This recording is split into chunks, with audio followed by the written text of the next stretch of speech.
All right, here we go. Hello and welcome, rookie card collecting friends. Bobby Burrell is joining me today. Bobby, how are you today, sir? It's a wonderful day in Toronto, Canada. Bobby, you are not a stranger to this channel. I don't know how many episodes you've been on. I think you are the one guest that has been on my channel the most. How you feel about that? Actually, I feel really good about that. That's a privilege and an honor. You know, through our vices, we find our friends. Yeah, But through our virtues, we expose our enemies. So for sure, for sure. Well, I've taken on quite a bit of an endeavor, and I think you have inspired some of that. I'll be honest with you, within the last 5 years, I have been challenged by my community to tackle the area of pre-war. I have gotten so many requests in many different forms. It's the most requested genre that viewers want me to tackle, and I have always ignored it, or not ignored it, but I've always kind of swept it under the rug as an area that I am not very comfortable in. And so, and a lot of the people I talk to or have spoken about it a little bit, they seem to be a little flustered with it too. It's kind of known as the Wild Wild West. And so people are not comfortable talking about it. But I went ahead and I came across a video that you and the Carlos and you guys did for Hobby Palooza. Do you recall that? I do, yes. You guys went over 6 hours that night, Bobby. That has to be the longest episode I've ever seen. But it was one of them things where the following morning, I think you guys even mentioned in there, where's Victor? And it was like, Victor's asleep is what Carlos said. Well, if you divide it out by the 4 people, it's not really that long per person. How about that? Yeah, yeah. So.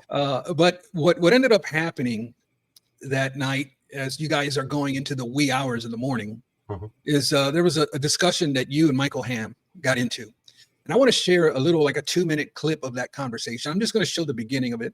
Sure. And it's, you know, much respect to Michael Ham. I don't want to show Michael Ham any disrespect, but I just want to show kind of the debate that occurred and the inspiration behind me tackling what I'm getting ready to tackle. So let's watch this video real quick. Some people are going to, are probably thinking I'm crazy, which could be true, I agree with you, Rick, that, it is individual, but even still, there is a hierarchy to what is a rookie card, what is not, what should be, what shouldn't be. And I think a lot of people are pushing things on the agenda of money first, before, like Star Jordan, and stuff like that. I don't care what you say, Mike.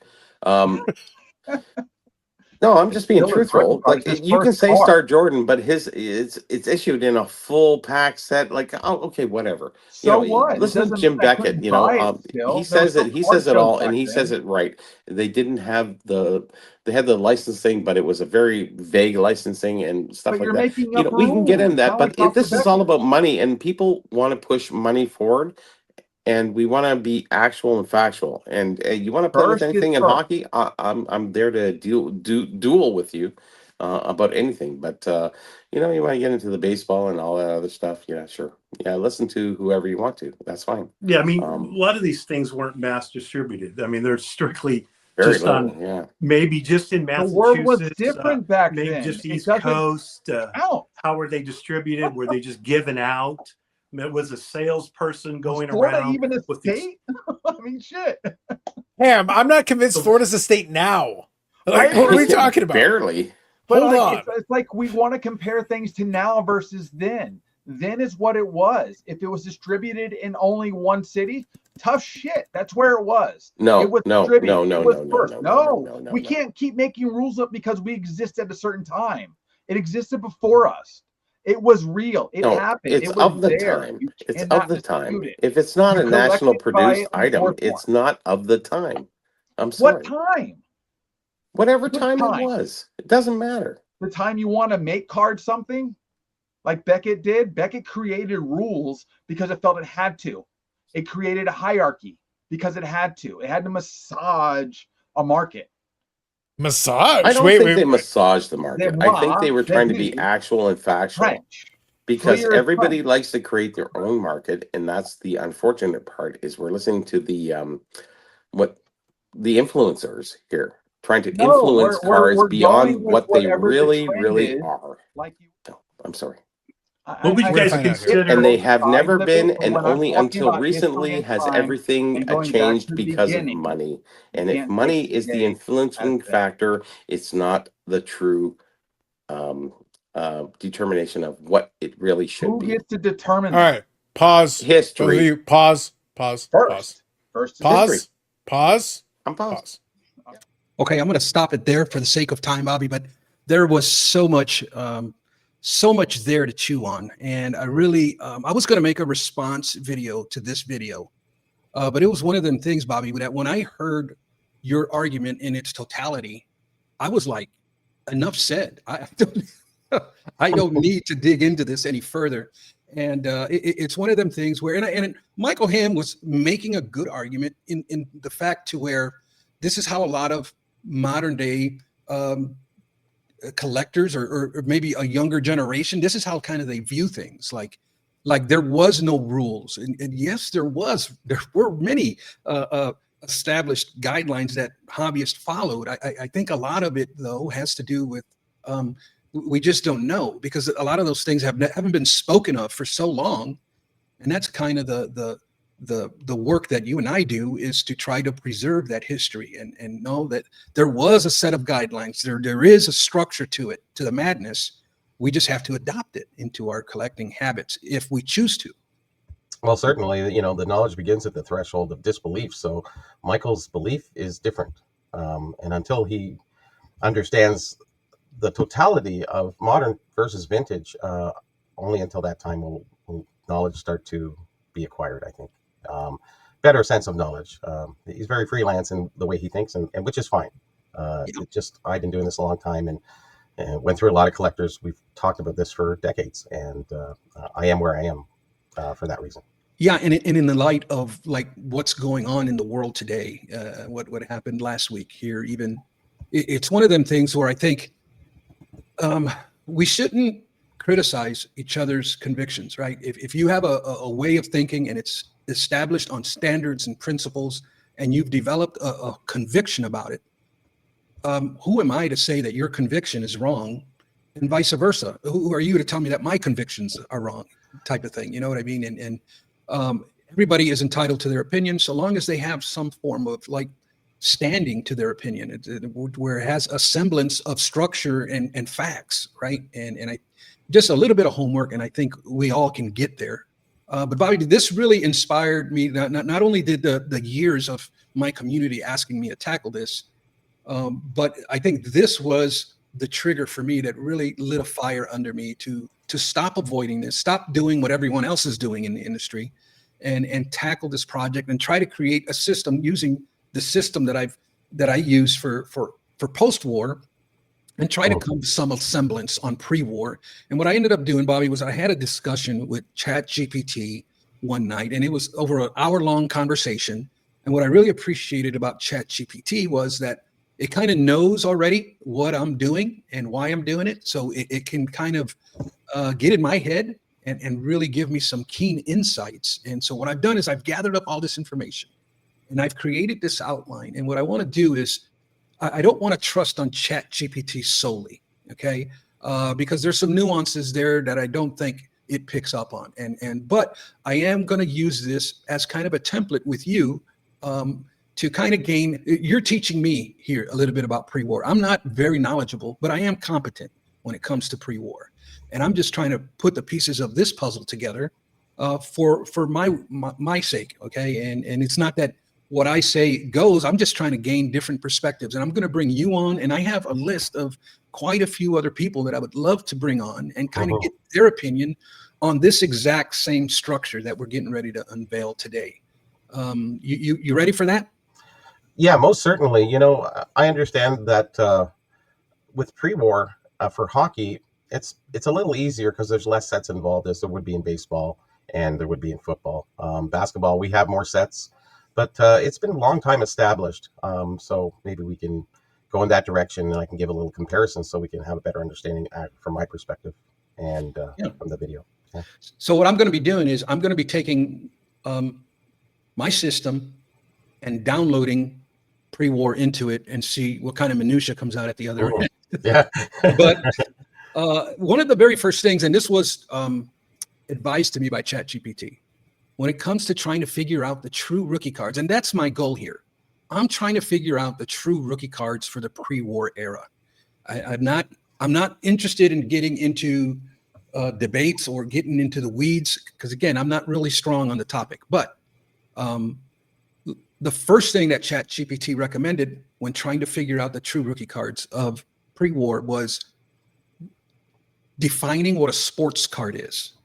Because when we're talking about a rookie card, very important, yeah, we're talking about sports cards. So I'm not interested in birds and pictures of mountains and that sort of thing. I'm looking for the true rookie cards of sports players. Now, I'm going to share right now on the screen ChatGPT's definition of a sports card. And what I like about this is that what it does is it collects it scrapes the internet and gathers up everybody's opinion and then formulates its own. And here's what we have. A sports card is a manufactured card form collectible, generally made of cardboard, paper stock, or comparable material. Okay. Any arguments there so far? None whatsoever. Okay.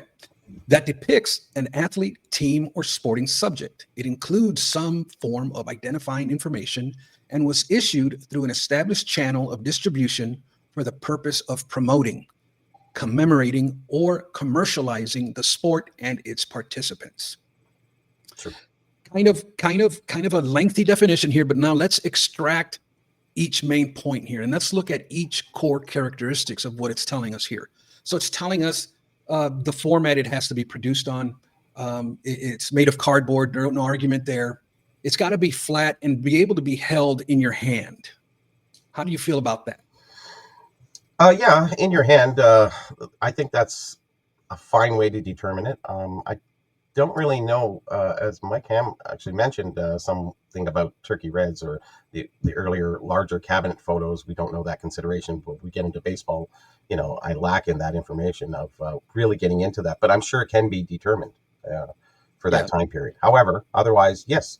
Standard across the board. Basically, it fits in your hand. Can be elongated, can be square, can be triangle, whatever it is, in your hand, cardboard. Yes. Yeah. So like the size doesn't really matter exactly unless it's oversized. If we're talking about something, 8.5 by 11, well, I'm getting ahead of myself. Let's not get too ahead. You got to have a pretty big hand. So, all right, produced cardboard, flat, handheld. Features an athlete, not a fictional character. It's got an athlete, a team, or a sporting subject. You agree with that? Yes. Okay. Also, we're extracting core elements of the definition here. Contains textual identifiers such as name, team, or league. Of course. Would you agree with that? Okay. Distributed through a recognized card manufacturer, product, or publisher. Yes. Okay. Recognized is gives history. Someone can do something for the first year. Are they recognized? No. In a historical sense, recognized, yes. Get you. It has to be intended for collecting, trading, or use as a keepsake. Yes. That's like the original intent of it, right? That's, I think, is really, really important. So intent. Let's tackle intent for a little bit. Okay. So now we've kind of we're getting down to the nitty gritty. We can start to see the picture of which cards were actually sports cards, as opposed to matchbooks and schedules and that sort of thing, right? So now we have to do some elimination of things, Sure. Not as a collectible, but as a true rookie card, right? Because that's what we're trying. That's the exercise here, true rookie cards. So with that said, things that fall outside of this definition, photographs. Talk to me here. I'm talking cabinet cards, studio portraits, or like real photo, like type 1, type 2 photographs. Can those be considered true rookie cards? I would say for photographs, no. As you get into cabinet cards, depending on the size, depending on who issued them, there's a lot of nuance in baseball. I know, maybe football, I'm not too sure. Basketball, I don't think there is at all. And hockey, there really isn't. There is the beehives. And a lot of the beehive collectors want them recognized as rookie cards, but no, sadly, no. It's paper, it's photo, it's backed, and you had to mail away. And we can get into that, the premium how you acquired it is another thing too. So right. Postcards. These are again things that this is something that was created for mailing correspondence. That's the original intent of the item. It wasn't meant to be like a collectible or a trading card or an actual sports card. It was just a picture of a ball player, and you can and its original intent was for mailing purposes. You agree or disagree with that? Any success that I've had in the hobby has never been based on clicks or likes. But when you listen to stuff on the internet, when other shows, and you hear other people's opinions about postcards, and it depends if they own them or not. A lot of that is dependent. Postcards, do they really fit into that? As far as I know, and as long as I've been doing this, they haven't, because they are technically a postcard. They're not a card made for production, and their distribution is off. So yeah, I've always had the same sentiments. And here's the next one, which is kind of obvious: stamps, stickers, labels. Items with any kind of adhesive or designed for pasting into albums. Again, we're talking about the original intent. Those do not qualify as rookie cards per se. Would you agree or disagree with that?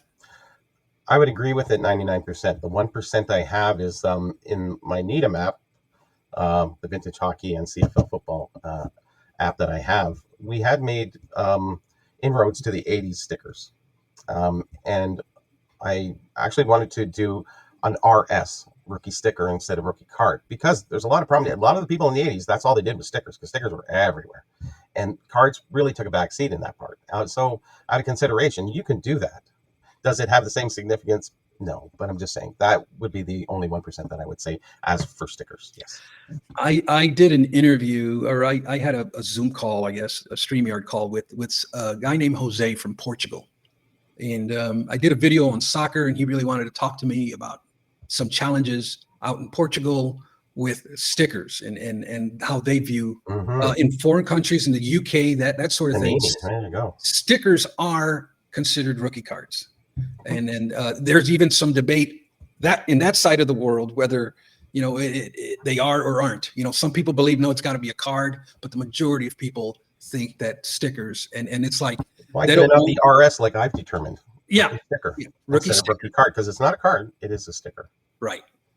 And it still shows, respect to the collectible, right? It does. Yes. Also, let's look at advertising mementos, and I know this is kind of your world. You kind of get into this space quite a bit, but we're talking about things that are for decoration, right? We're talking matchbooks, calendars, business cards, flyers, schedules, et cetera, et cetera. What's your take with this genre of the hobby? Not at all. No, I'm sorry. When you get into matchbooks, they're just not. They have a functional purpose to them. They're not issued in the sense to be collect. They are collectible, yes, I understand, but they're mostly functional, I would say, beyond anything else. Where a card is not functional in the sense that it can light your cigarette or light your candle or whatever it is. So, I think that purpose behind it is different, and the distribution, is a nightmare. Right, and we'll see that the distribution methods for a lot of pre-war, for the majority of pre-war, is pretty. It's different. Last one that I want to look at here is game-related pieces. Things like disc tokens, game cards, things that are basically created for a game rather than an actual collectible. To be a rookie card? Correct. Oof, no, I can't agree with that. Yeah, I can't either. And it's always been. If it's ready for a game, then it's very exclusive. Yeah. But then you get into the, I don't know, the substrate of regional at that point. Yeah. So I'd have to say no. All right. So the next step I want to do is, and this was on the advice of ChatGPT as well. But my second main point here is it recommended identifying which sets were considered premier sets. Now, premier sets are basically sets that were produced to be a collectible. Okay. And they typically had a broader distribution method. But again, we're talking the original intent of these things were for them to be a collectible in the original sense. So I want to, it gave me a list of baseball premiere sets, and a lot of the more popular ones that, we can, Old Judge, T206, and, the Gaudis in the 30s and that sort of thing. But it gave me a long list of the baseball, and it gave me a couple for football, which were more like multi-sport sets. And it gave me nothing for basketball. There was nothing in basketball until the late 1940s. Yeah. And nothing it did not give me a single premier set. That's why I'm here. Or hockey. So it's like, I know a guy. You know a guy who knows some stuff about hockey. Okay. So this is our next exercise is let's identify premier sets in the hockey world. And I'm going to share a couple of images here for the audience. Goodness. Here, we're going to start off with the early teens, right? So what are we looking at here, Bobby? So in the 1910s, every card that was produced as a collectible was issued in tobacco. You have the 1909, 10, 10, 11, and then the 12, 13. All of these cards, there is one in there that is 1910, which is the Sweet Caporal, and they are postcards. The funny part about the Sweet Caporal, as you can very much see, that they both have the same amount of card counts, because the Sweet Caporal postcards, and being worth phenomenal amount of money each, those were the pictures that were produced in the year of 1910 for the Imperial Tobacco. So they used the same images, artist renditions of those images. So a lot of people like to consider them as rookies, but they cannot be. There was a very limited production of them. They're very, very, very difficult to find. So they weren't mass distributed to across the country. A lot of people I've heard some of these stories about this set, that, they only gave them to the players, or, family got them. They only made 50 sets. So we haven't satisfied that because it's 1910. It's been so long now. It's really hard to find exactly. It's sort of the Honus Wagner story. Did he just want some money, or was it for kids not smoking? We can't sum that up. So really, we only have 3 issues in the 1910s, and it's tobacco, and it's very easy to determine. Okay, and then so would you don't consider the cards for Sweet Caporal eligible for a rookie card designation? Not at all. They're, again, postcards. Okay, now but it's their limited production that would be the second hit for them.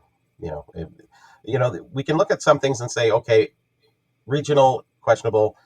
When you hit postcard, that's 1 hit. 2 hits, actually the postcard is 1 hit, you're gone. The second one to bury it is actually the limited production. So there's maybe a few handfuls of each card out there if you're lucky. Okay, let's look at some of the 1920s. Sure. All right, what do we got here? Okay, so we run down through the 1920s. Most cards, as you can see, I put product in the 5th row there. Ice cream, candy bar, tobacco, we get a confectionery, and what else? A couple are unknown, which are the anonymous sets. So that's the criteria of how things were issued. We're no longer in tobacco. Hockey is just confection for the most part, and 1 or 2 tobacco. So that is the determining factor of how things are allowed to be issued. The next part we get into is the distribution, is the last row. So we have regional or provincial. There are 10 provinces in Canada, and some were eastern or western provinces only. So certain sets like the Selkirks, it's just the Selkirks, so it's a single team. So and it's very regional, just to 1, 2, or 3 provinces. So it cannot be you cannot allocate a rookie card. And it wasn't the NHL; it was the Manitoba Senior Hockey League. So they have to be playing for the Stanley Cup. They have to be a senior league, okay, or at least the NHL. And most everything is the NHL. You get into the Willards, but then it's a multi-sport set that knocks them right out of the qualification rate there. Even though it was nationwide and in candy bars, it still eliminates it. The other ones are pretty common. The 23 William Patterson, those are fine. Those are your key sets. There's a rookie card almost in every card in the whole set. As we go down the list a little bit more, we get more Crescent. Now these were issued in ice cream packages. I think they were in a glossine envelope and inserted in the ice cream. And or I only say that they were issued that way because in the following year, when I was doing more research, I found that they did a crossword puzzle card too, and they were issued, they said, inside the ice cream. And I went, oh, well, this is just the year prior, so were the cards not done that way? And most people would assume that, behind, if you bought, a half a liter or something, or half a gallon, maybe you'll get a card from the store owner or something like that. One of the two, it can happen. But those are regional again that we get into. So any of the crescents. Sorry, yes. Bobby, I'm picking up a vibe here. It doesn't appear that you consider food and beverage to be eligible for rookie card designation. No, not at all. Actually, we have William Patterson, one of the landmark sets of the 20s, with all the biggest stars, the Hall of Famers. Amazing, and they were in candy bars. Okay. Remember, everything is confection here. So I always felt the exact same way. Food and beverage is not. According to many collectors I've talked to, they don't agree with that. ChatGPT also made mention of that as well, and it kind of makes an exception for food and beverage so long as it was nationally distributed. Yes. But I don't know. I'm still on the fence with that one. Hopefully, by the end of this, I'll have a better understanding. Okay, so the 30s is really. I'm just going to jump to the 30s for 1 second, just for a reference point. Let me pull it up. Oh, we don't have to. I'm just doing this for a mental reference point to represent this food issue right here. Be it ice cream, chocolate, confection. Confection can be popcorn, can be anything. Also, confection that's food issue is gum. Is gum not a food issue? Right. Thank you. Okay, now we'll move on more to the Sorry to be curt on that one. I'm just saying it is all confections when you go from the 30s up. All the gum issue is confection. Is it not? It is a confectionery company. Everything that's issued with gum. Only until the 1980s and 90s that the gum companies didn't make cards anymore. You got into, Upper Deck and all these other companies. They weren't gum companies. So if we take it back, it's all food issue, regardless if it came in gum or candy or whatever. If they issued a set of cards and it's in a chocolate bar opposed to a pack of gum, what is the difference? Right. There is it's still an edible, but it's more, I don't know, distribution. I don't know. Nationwide, all these companies, nationwide distribution. A lot of these are, they're the biggest chocolate companies in Canada. They distributed nationwide. I have all the evidence for all of those. So it's very unique for hockey in the 20s being very exclusive.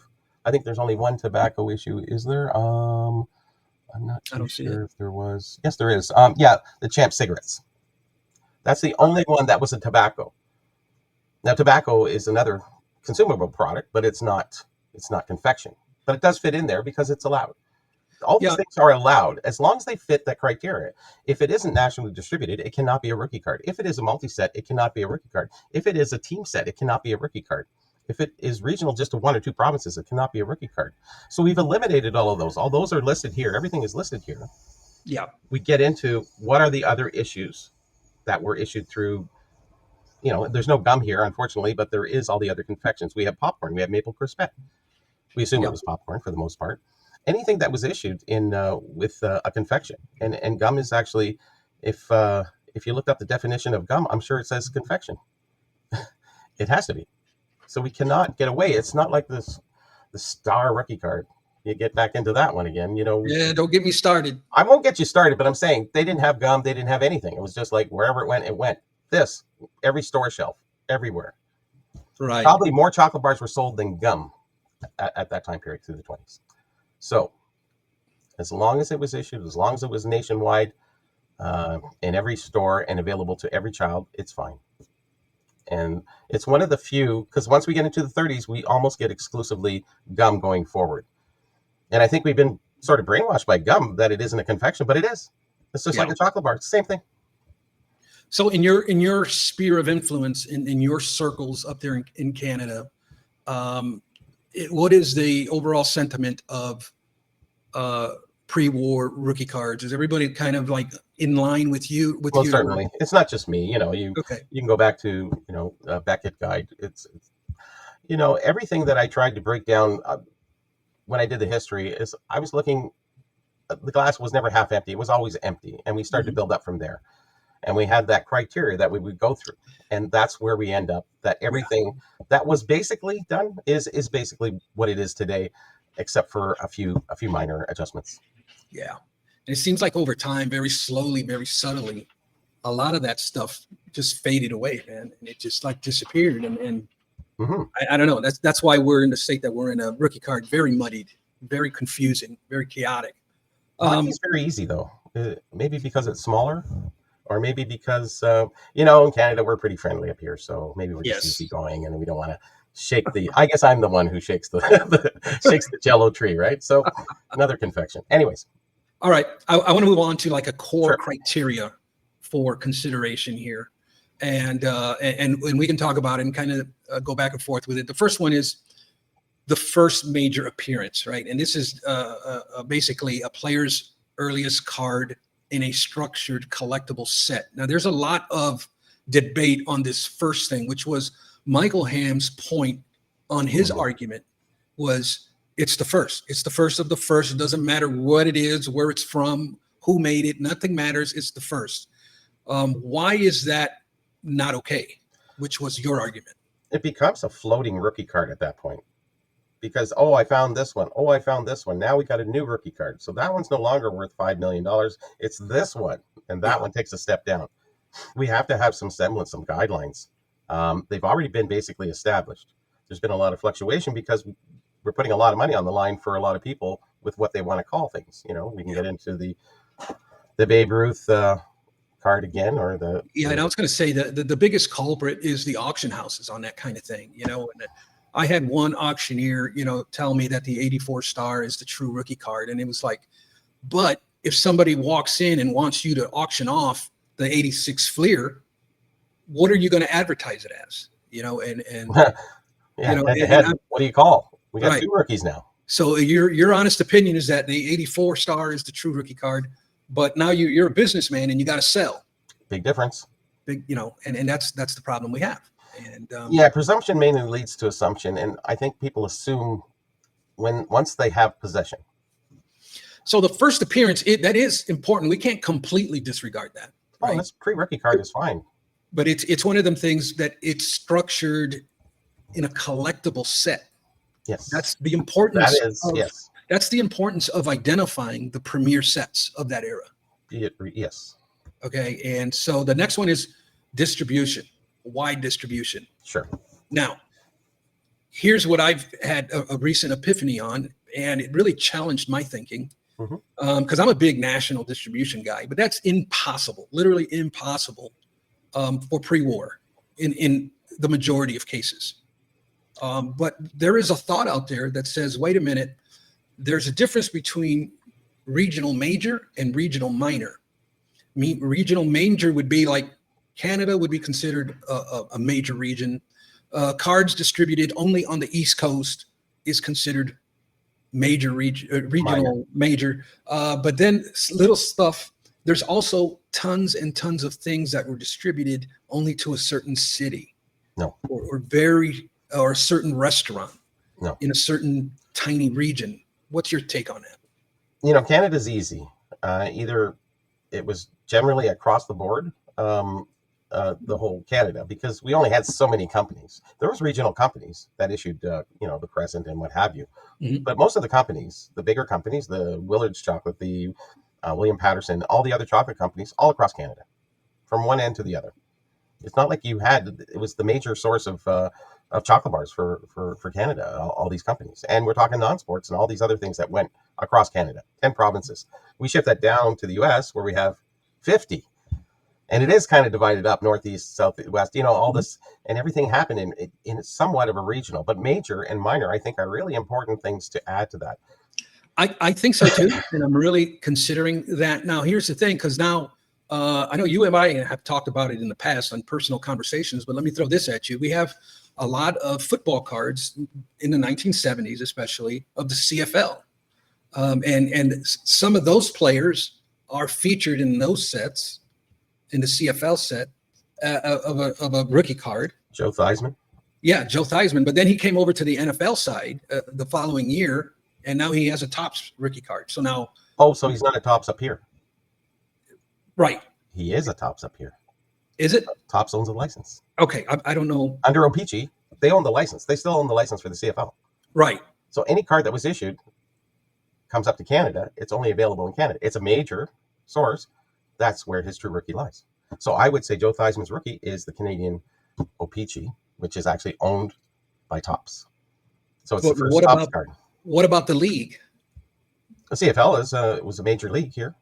It's been going since 1890 something. And when did football start in the States? Exactly. So 1950. Yeah, and we're in 1890 something. Toronto Argos is the longest team. They're 100, 200, 100 and 200, 130 years old. Okay. And they're still in the league today. Interesting. Yeah. So all right. But there's very few cases like that. But I would accept, you could accept both. But Here, now you're talking my language. I want to own them both. Yeah, well then, okay, we got the star. We're going back to the Jordans here again. The Joe Theismann, yes, I understand that it was an issue, but he was in Canada in a major league at that point. He wasn't in a minor league. He was in a major league in Canada. That is his first official card. When he went down to the U.S. to play, then he had another card issued. So he has a CFL. He has a CFL rookie and an NFL rookie, basically, what it comes down to. He has 2 major league rookies. Yeah, I would agree. I'll go with that, but I'll just say, both. You cannot eliminate the CFL. It is a Topps card. Okay. It was nationally distributed. It was through Gum. It was owned by Topps.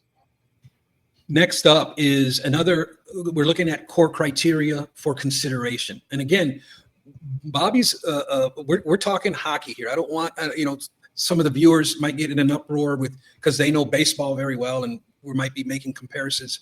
We're Bobby here is bringing the angle of hockey and he's giving his opinion on certain topics. So the next one is going to be the core criteria number 3, which is commercial intent. Okay. Again, and it's basically issued to the public for collecting, and it gives me these 3 things: gum, tobacco, and caramel. Your take? So 2 confections and tobacco. Okay. Caramel is not a confection. Yes. Yeah. Chocolate is not a confection. Yes. Gum is a confection. Tobacco is a different product, for sure. Okay. But it had the broad distribution. I don't know. In baseball down here, I don't know about hockey up there. For distribution? Yes. Yeah. Nationwide, most everything. Nationwide, right? Yes. Yeah. Big companies, large companies, for Canada speaking. Yeah. So usually it would it may have missed Newfoundland. It might have missed BC, the far extremes, but for the most part.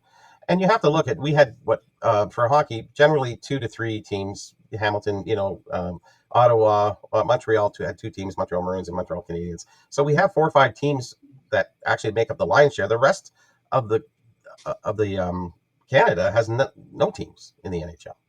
So it's all concentrated between Ontario and Quebec. So, and we are the lion's share of the population. Ontario has the most, second most, and those 2 collectively outweigh the rest of the country in population, be it now, be it then. So at that point, going forward, you'd have to say, what is the national distribution, really, at a point? And that might crawl into the what you're talking about, major and minor side of it. Canada is satisfied with what, a lot of these rules should stay the same within baseball, basketball, football, whatever it is. Yeah. The similar rules. There are exceptions to the rule because some of the earlier baseball, the cabinet photos, all these other things that people consider, turkey reds, whatever, what is that consideration? And that has to be broken down and determined. I love what you said there. And when we're dealing with pre-war, any pre-war, there's exceptions to the rule, right? Especially in this era. But I still think it's important to have a structured foundation, at least a building block per se of let's filter the fluff, as I like to say, right? But let me share with you core criteria number 4, which is a structured checklist, meaning that it has to be part of a documented set. Would you agree?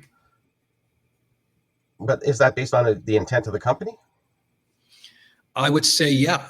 Remember, sports cards are actually a way of helping companies make money over somebody who is not selling a sports card in their chocolate bar. I will get the one that has my favorite hockey player in it or what have you. So marketing, all that other stuff comes into play. I'm not too sure if this rule, or whatever it is, not a rule, but I mean, is 100% pertinent to that degree, to the 10th. Okay. All right. Well, that's good to know. See, because now we can collectively come to some type of resolve for that. Is there a minimum or a maximum on that? No. Right. Yes. Right. All right. And the last one, the 5th one, is a career timed release, which means issued during or near the start of the player's pro career. It has to be a premier set that's not necessarily the first, because the first can be a matchbook, right? Yes, of course. No. I understand but issued during or near the start of the player's pro career. Yeah, that's a given. Yes. Yeah. 100% yes. Right. All right. So let's flip the script. Let's look at it now through perhaps some debate that might come at us, right? Some ambiguity, as I like to call it. What would we say for somebody who says it's the earliest known image? Well, we kind of went to go back to Michael Hamm on that one, right? Yeah. Here, the earliest known image, depending on what it is, and I think we have that criteria that breaks that down. Is it part of a promotion? Is it part of a regional issue? What is it a part of? Right. And that's where this sort of system that you're developing here is broken down into. Is it multi-sport? No, can't be. Okay, we get rid of it. It's a regional. Okay, no, it's one team. Oh, it wasn't a major league. It was kind of a minor league. He was coming up. Those things are all key things that actually can translate into any other sport. Yeah, and we got the same answer there, and I just, there's so many variables to just say it's the first known image. There is just so much variable into that. I mean, and to me, and I'm kind of maybe stuck in my ways, but I just find that kind of thing like unfair. It's do collectors have a chance at owning it? Because a lot of these like obscure stuff that was the first known image, there's one in existence. So then that person who owns that one has the true rookie card of that player. The rest of the hobby, oh well, I don't agree with that. You cannot have no. But the one thing is, with a lot of pre-rookies, I would say many of them go for sometimes more than the rookie card itself, because it's harder to find. And that's okay. That's fine. Yeah. Because we're not disrespecting it and not calling it a rookie card, but it still gets the financial respect. If that's the way you want to look at it, it's still tough to find and very desirable, and will bring to market. In my last video that I released of the weekly rookie card report, I did a little segment of Lamar Jackson's National Treasures rookie card, and I had my notes and I missed it, but I gave some criteria on a true rookie card for an ultra modern, and according to how I view it, just because a card has an autograph, that doesn't dictate whether it's a true rookie card or not. Just because it has a little piece of patch, that doesn't make it a true rookie card. And the third one was supposed to be, and I forgot to mention it, was value. Just because this card sells more than this one doesn't mean that it trumps the true rookie card, right? And so a lot of people do equate the value. Right. They say, well, this one sells for more, so this is the better card. I guess if you're looking at it through that lens, but I do not. It doesn't sound like you do either. The next one that we may be like challenged up against is hobby acceptance, right? There's this belief out there that popular consensus leans towards one card or the other, and the general consensus here is that this one is the true rookie card. Therefore, despite systems or guidelines or principle, that's all irregardless, because this is the one that collectors have chosen. This is a lot of gray area here for me, but what are your thoughts? Well, if we back it up 10, 15 years, I think before the internet, before the influence, because a lot of people are being influenced through, hey, this guy, he sounds great. This guy knows his stuff. I believe him. It's the star. I believe. And this is how things have actually spun. Prior to that, we had an established set of rules. It fit in. It fit the 90s. Man, everybody, we had a huge number of people. Nobody was balking at that time. I didn't read any articles that said, no, it's not. It was just not the time. So we're in an influencer era right now, and where people will do things for financial gain, and maybe even for popularity. I some people like to rub everybody the wrong way and maybe put, something. Is this his real rookie? Bobby, you basically, as I'm looking at my notes here, you basically said everything pretty much verbatim of what I said, and it's one of them things where I think it's much harder today to gain hobby consensus on such delicate topics, only because I think there's a lot more people in the hobby today than there was 20, 30 years ago. And on top of that, you have agendas. So then there's a lot more opinion that is out there. And therefore, I think it's really hard to put your finger on hobby consensus. There's so many different opinions out there.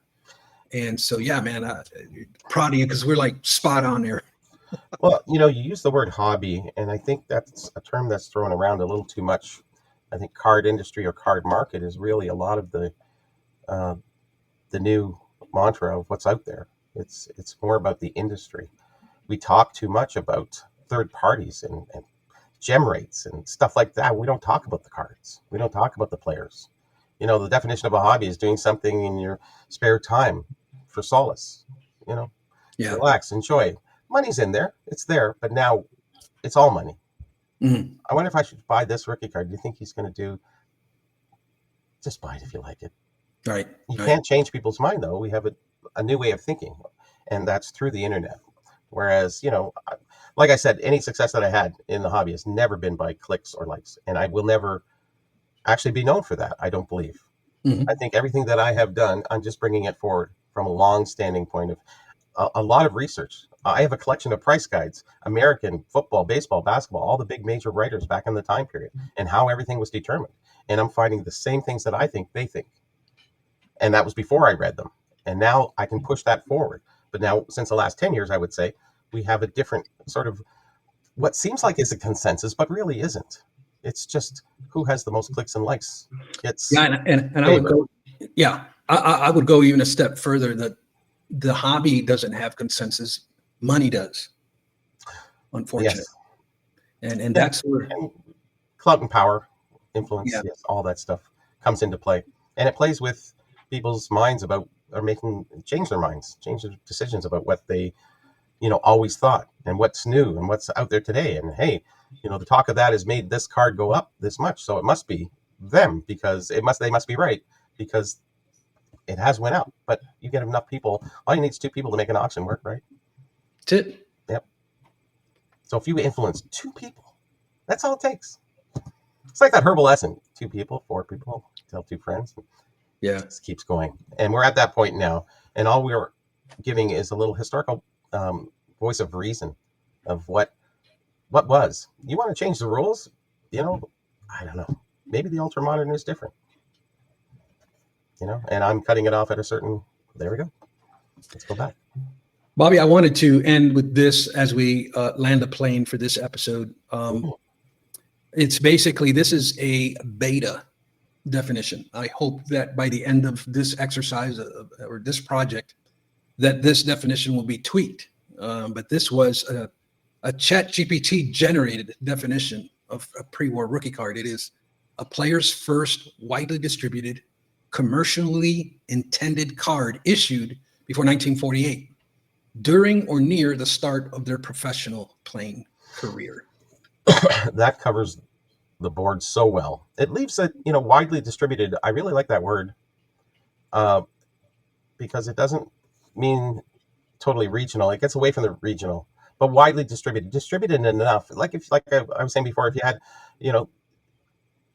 10, 12 baseball teams back in that league at that time, do you expect all 50 states to get distribution? Why would you if they've never really seen? We're talking 1910s or even pre-1900s. Right. They never heard of baseball, so the regional distribution would be majority or widely at that point. So we have to have that consideration. But once we get into more established things like hockey, we can say, okay, no, it was regional. It was just there, and it was a minor league, and it was just one team. So we can just eliminate things very easily with the hockey.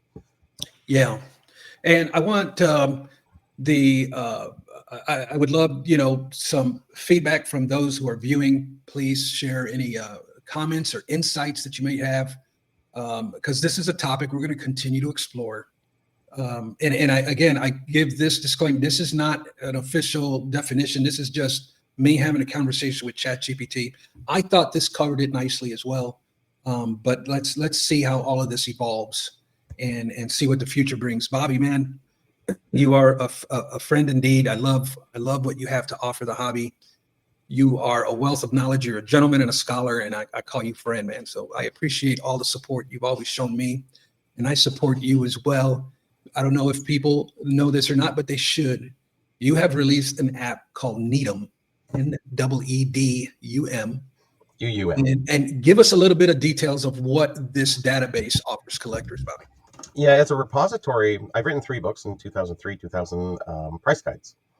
2003, 2006, and 2015.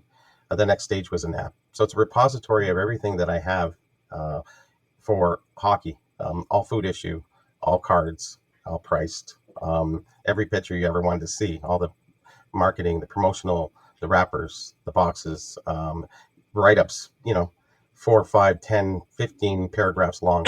Everything that I have, I've put in there. And we also have CFL, which is done by my friend Andy, who is the CFL of me. And actually, he's the code writer who produced the app.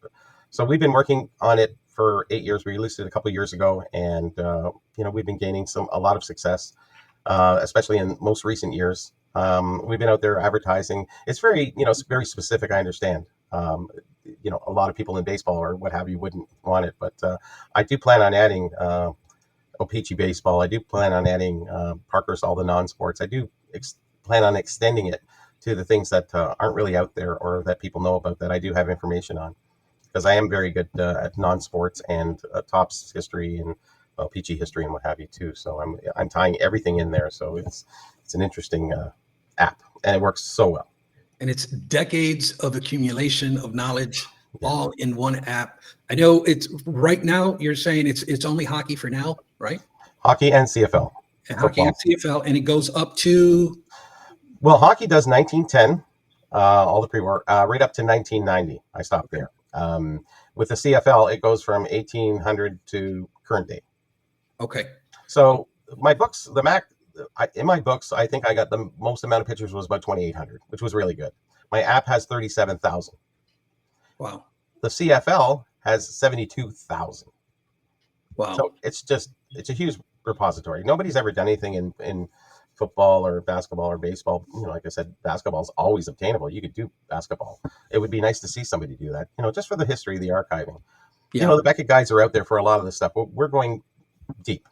Yeah. And beyond. There's a lot of things that people never know about, and they can usually find it in Medium. If it's not there, you can always email me and ask me or text me, on Facebook or what have you.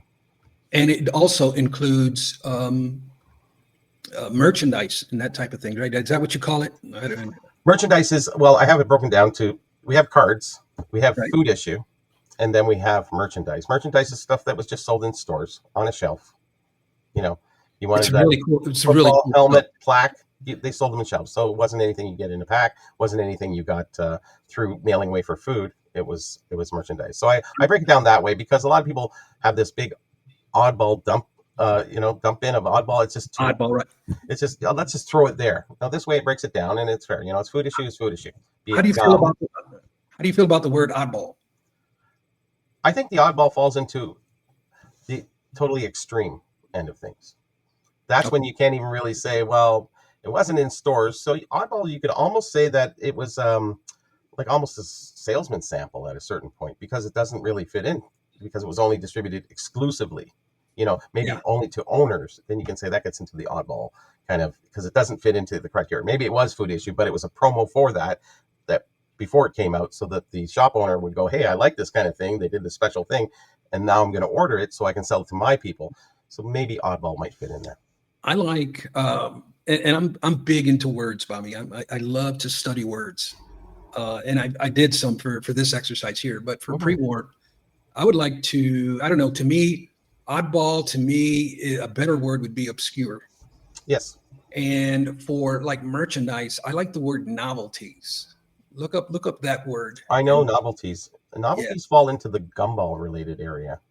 Oh, really? Okay. Yeah, I would call that more novelties. A I don't call it novelties, but I group it into the merchandise. But it is sort of a novelty. You do a word study on it, and it describes it more as something that is used like for decor. Whether it be a pennant, a poster, a banner, a cup holder, that sort of thing. Well, one thing I do understand about ChatGPT is they don't speak hobby. Well, yeah, and that's how come I said in the beginning that this is why I'm going to the pros. And it doesn't speak hobby, Right. And it doesn't understand the human context behind things and how we understand things. So. Correct. Not yet, anyways. Well, I think that'll be a long time away. Don't worry. Yeah. Remember, it is just a copy machine more than anything else. It's just searching the internet and downloading information and opinions. Unfortunately, my opinion on certain things that I've done 25 years of research on is against the 50,000 other people who have just grown up reading price guides or listened to the regular mantra. So whose opinion are they going to take? The one person who's the expert, or the 50,000 other people who have websites and want to spout out opinions? Right. So how good is ChatGPT? Not as good as me, I'm sorry. Bobby, before we leave, I know I've been trying to convince you to start a YouTube channel, but you're not there yet. But I'm going to continue to poke you. I'm there. Give us, you do have it. You don't post consistently. No, I have something, but I'm working on things to bridge the gap between the information of Needham and getting the information out there for Needham. Mm-hmm. A lot of things that were issued in hockey were issued in baseball, were issued in football. There's a lot of multi-sports out there, and I think a lot of people, and if I've done the research for the hockey, I've done the baseball and football. So there's a lot of vintage aspects of other sports that I do know a lot about that I could do one video on. And people go, oh, wow, yeah, the hockey's fine. Yeah, we have that. So I don't want to focus because, it's all in the app if you want to go real detailed. But I just want to overview things, what happened with these 3 different issues and what happened. I want to go that way.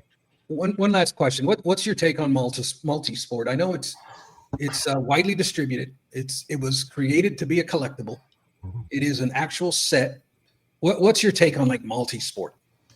Multi-sport, as I think I was talking in the 20s there, once we hit the multi-sport, it isn't hockey exclusively. So can we call it the rookie card? Because so many guys will fit into that non-sport where they're just one off, or maybe there's a half a dozen of those cards.